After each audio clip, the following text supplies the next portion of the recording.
La première chose, je pense que ce qui n'a jamais existé jusqu'à maintenant, c'est cet accès massif, très important, des jeunes.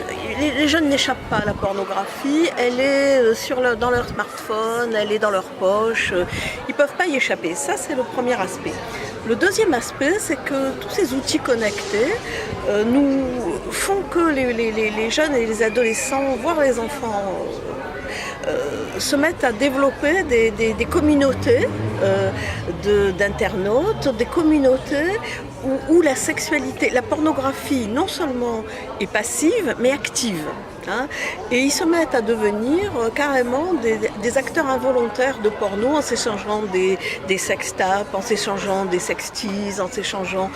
voilà. Et ça, ce sont des caractéristiques très importantes. Alors ça influe directement sur leur pratique sexuelle. Les codes pornographiques mettent en scène un autre rapport à la sexualité. Alors par exemple, vous avez l'entrée précoce dans la sexualité, qui est de plus en plus précoce. Hein. Ça, c'est la première chose. Et puis vous avez les codes sexuels qui changent. Par exemple, les petites jeunes filles, 14 ans, épilation intégrale. Vous avez aussi la sexualité, les difficultés sexuelles qui deviennent de plus en plus fréquentes. Les demandes sexuelles, par exemple, en référence au porno, on a l'impression qu'on a un sexe qui ne convient pas et on va aller voir un chirurgien pour que, par exemple, les garçons se fassent augmenter la verge parce qu'elle n'est pas assez grande et les filles, par contre, on se fait raboter un peu les lèvres parce qu'elles sont trop grosses. Vous voyez, il y a beaucoup de choses qui mettent en place une sexualité sur un mode anxieux. La première des choses, c'est la sexualité qui devient beaucoup trop anxieuse. La deuxième des choses, c'est une sexualité qui est décentrée de la relation à l'autre. Une sexualité qui se décline plus en termes d'empathie, d'émotivité, d'affectivité, mais qui se décline sur un mode, il y a une prestation à mettre en place. Il faut que ça soit plus dur, plus fort, plus longtemps. Il ne faut pas que ça soit plus avec toi, plus amoureux.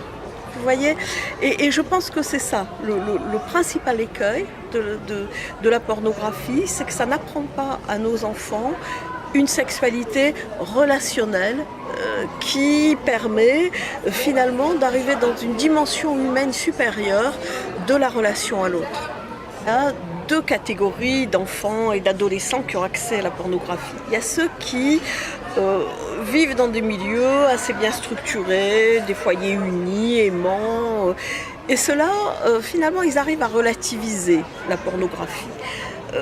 Ils en rient, bon, ils la voient, mais ils en rient et ça ne s'imprime pas chez eux. En revanche, il y a ceux qui vivent dans un certain isolement, pour lesquels, parce qu'il y a des recompositions familiales qui n'en finissent plus, les parents qui galèrent sur le plan affectif, qui sont peut-être pas suffisamment proches, pas suffisamment peut-être même aimants. Hein. Et ces enfants-là, ils sont en grand danger. Ils sont en grand danger parce que la pornographie, ils restent captifs de l'image. Hein. Le porno, c'est la vraie vie. Ils ne font pas la différence et du coup ils se sentent en situation d'échec, ils développent de l'isolement, des addictions sexuelles, des comportements sexuels problématiques, voire même aussi on a conscience à l'heure actuelle devant la recrudescence de la délinquance sexuelle des mineurs, on a conscience que ça ne se produit pas au hasard et que la plupart du temps les délinquants sexuels soit ont été abusés sexuellement, soit ont eu un contact rapproché avec la pornographie très jeune.